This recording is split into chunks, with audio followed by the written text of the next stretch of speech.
Hello student, स्वागत है एक बार आपका फिर से मिस्ट्री के यूट्यूब के स्टडी मंत्र चैनल पर। आज हम कल वाले चैप्टर को ही आगे कंटिन्यू करने वाले हैं, जिसमें आज हम स्टडी करेंगे जो मॉडल सक्सेशन के मॉडल्स है, कौन कौन सी थ्योरीज है, उनको आज हम लोग स्टडी करेंगे। सबसे पहले कल भी हमने डेफिनेशन नोट डाउन की थी। आज थोड़ा बहुत और इंट्रोडक्शन के बारे में पढ़ते हैं। सबसे पहले succession refers to the process by which an ecosystem change and develop over time. The term ecological succession was first given by रेगनार हल्ट। तो ये यहाँ से इम्पोर्टेंट हो जाता है आपके साइंटिस्ट का नेम, कि सबसे पहले इकोलॉजिकल सक्सेशन है वो टर्म किसने दी थी? रेगनार हल्ट इन 1885। नेक्स्ट है आपके प्लांट सक्सेशन। अब यहाँ पे प्लांट सक्सेशन, इकोलॉजिकल सक्सेशन, ये वैसे तो सेम ही है, बट इनकी डेफिनेशन में कुछ डिफरेंट दे रखा है। Plant succession can be defined as the process of gradual replacement of one plant community. ठीक है, यहाँ पे जो प्लांट सक्सेशन होता है उसके अंतर्गत क्या आ जाती है? प्लांट कम्युनिटी की एक प्लांट कम्युनिटी है वो दूसरे प्लांट कम्युनिटी को क्या कर रही है? रिप्लेस कर रही है by another plant community which is of stable type. जब तक वो स्टेबल नहीं हो जाती तब तक ये रिप्लेसमेंट चलता रहता है, और जब को स्टेबल स्टेज आ जाती है, जैसे कि हमने कल भी बात की थी कि क्लाइमेक्स स्टेज आ जाती है, तब एनवायरमेंट के मध्य और उस प्लांट कम्युनिटी के मध्य जो हार्मनी होती है वो एस्टेब्लिशमेंट हो जाती है। Ecological succession is the process of change in the species structure. अब यहाँ पे इकोलॉजिकल सक्सेशन है, उसमें क्या आ जाता है? Species structure of an ecological community.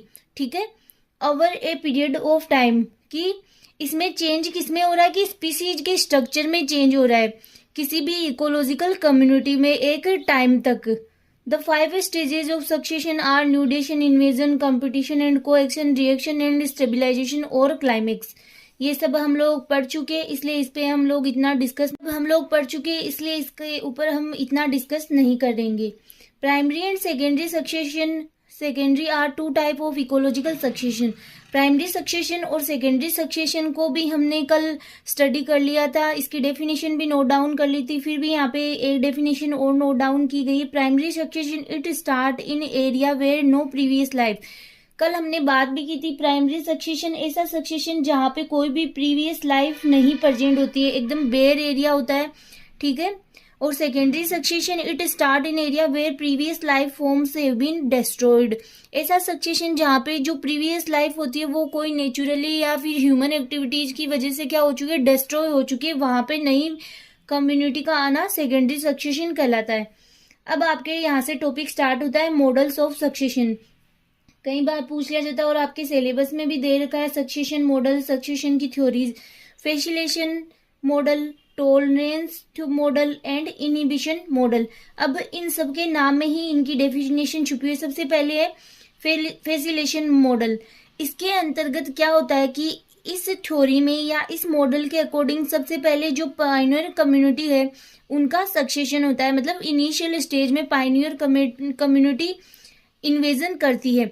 But इसमें क्या होता है कि जो नेक्स्ट कम्युनिटी आ रही है, मतलब कोई प्लांट कम्युनिटी अगर उसकी जगह दूसरी प्लांट कम्युनिटी आ रही है तो वो उसके लिए क्या करेगी? जो इन्वायरमेंट है उसको फैसिलिटी प्रोवाइड करेगी, मतलब सोइल की फर्टिलिटी इंक्रीज करेगी। और एक प्रकार से इस मॉडल के अकॉर्डिंग ही इस थ्योरी की डेफिनेशन छुपी हुई है कि इसके लिए कोई भी ऐसा माहौल नहीं उत्पन्न करेगी कि उसके कारण अन्य स्पीसीज जो आ रही है उसको टॉलरेंस हो या फिर वो इनहिबिट हो।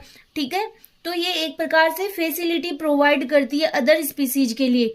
It is also called classical model. इस मॉडल के अकॉर्डिंग पायनियर स्पीसीज सक्सेशन की इनिशियल स्टेज होती है, अर्थात पायनियर स्पीसीज सबसे पहले इन्वेजन करती है, जो यहाँ धीरे धीरे स्टेबल होती है और अपनी कम्युनिटी बना लेती है। ये पायनियर कम्युनिटी इस इन्वायरमेंट में कई चेंज कर देती है तथा इन्वायरमेंट को फेवरेबल बना देती है, सोइल की फर्टिलिटी इंक्रीज कर देती है। यह न्यू स्पीसीज के लिए फैसिलिटी प्रोवाइड करती है, बट आने वाली न्यू स्पीसीज पहले वाली स्पीसीज को एलिमिनेट कर देती है और उसकी जगह ले लेती है।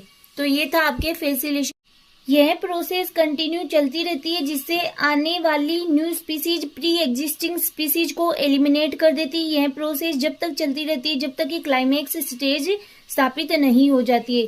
तो यहाँ पे अगर हम लोग इसको इस प्रकार से देखें कि ए है, कोई पायोनियर कम्युनिटी है, वो आ रही है, तो फिर इसके बाद में बी आएगी तो इसको क्या कर देगी, रिप्लेस कर देगी। सी आएगी तो इसको रिप्लेस कर देगी। डी आएगी तो इस सी को रिप्लेस कर देगी। और मान लो ये डी है, वो एक प्रकार की क्लाइमेक्स स्टेज मान सकते हैं।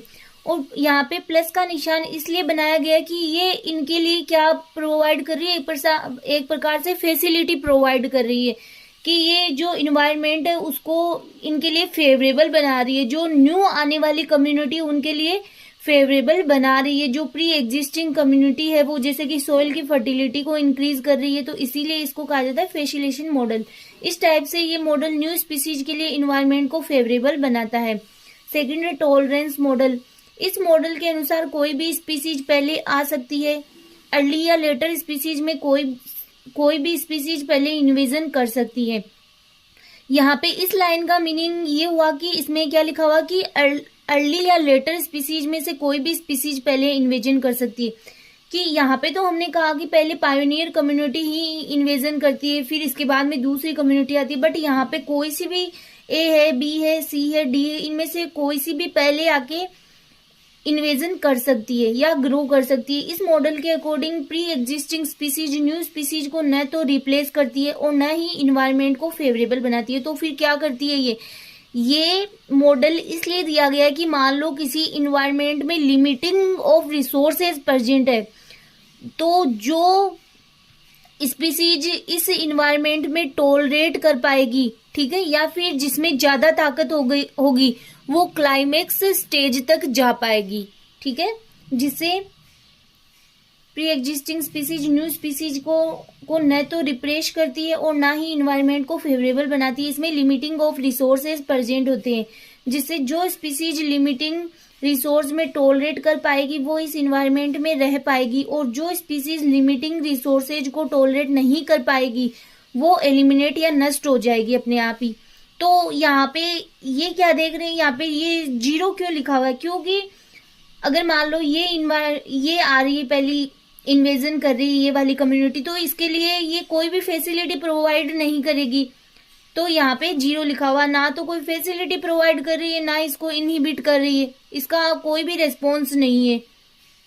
अपनी टॉलरेंस रेट के अकॉर्डिंग सक्सेशन में वन स्पीसीज अनदर स्पीसीज को एलिमिनेट कर खुद स्थापित हो जाती है। जिनके पास टॉलरेंस रेट हाई होगी वो ही क्लाइमेक्स स्टेज तक पहुंच पाएगी। तो ये था आपके टॉलरेंस मॉडल। नेक्स्ट है इनहिबिशन मॉडल। अब इनहिबिशन इसका मतलब ये है कि जो पीछे वाली कम्युनिटी है वो आगे आने वाली कम्युनिटी को क्या करेगी, इनहिबिट करेगी, उसको आने नहीं देगी। तो देखते हैं कि इस मॉडल के according pre existing species new species के लिए रिप्रेशन कंडीशन प्रोड्यूस करती है। जैसे कि कई प्लांट्स होते हैं वो जो एलिलोकेमिकल्स है इनका सिक्रेशन करते हैं, ताकि जो नई आने वाली स्पीसीज है वो उस इन्वायरमेंट के अकॉर्डिंग अपने आप को उसके अंतर्गत वो स्थापित नहीं हो पाती है। तो इसे ही कहा जाता है इनहिबिशन, इनहिबिट करना। इस मॉडल के according pre existing species new species के लिए रिप्रेशर कंडीशन प्रोड्यूस करती है। प्री एग्जिस्टिंग स्पीसीज एलिलोकेमिकल्स का सिक्रेशन करती है जो न्यू स्पीसीज की ग्रोथ को इनहिबिट करती है।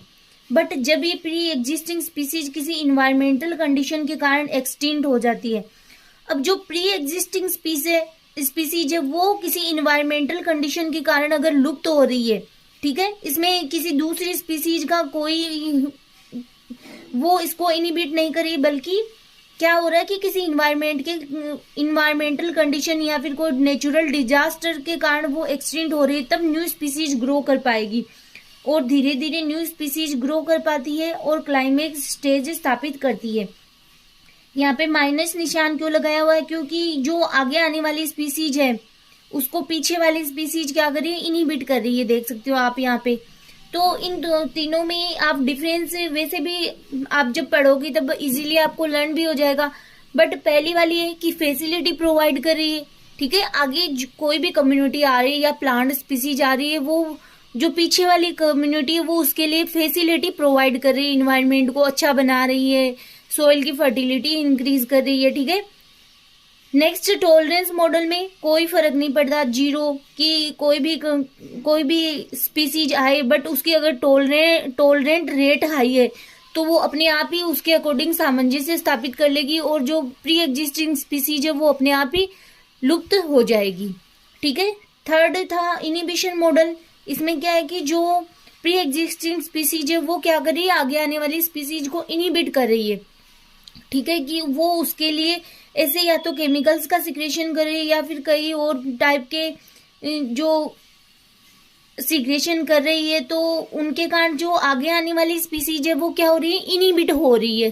ठीक है, तो वो प्री एग्जिस्टिंग स्पीसीज है, कहीं कोई अगर नेचुरल डिजास्टर या फिर कोई ह्यूमन एक्टिविटीज के कारण अगर एक्सटिंक्ट हो रही है तो फिर उसकी जगह नई स्पीसीज अपने आप ही ग्रो कर पाएगी। तो ये थे आपके तीनों मॉडल, तो आप नोट डाउन कर सकते हो। बहुत इजी सा सिंपल सा टॉपिक था ये, आप देख सकते हो यहाँ पे आपके ये टॉपिक दे भी रखा है, succession model, facilitation, tolerance and inhibition model.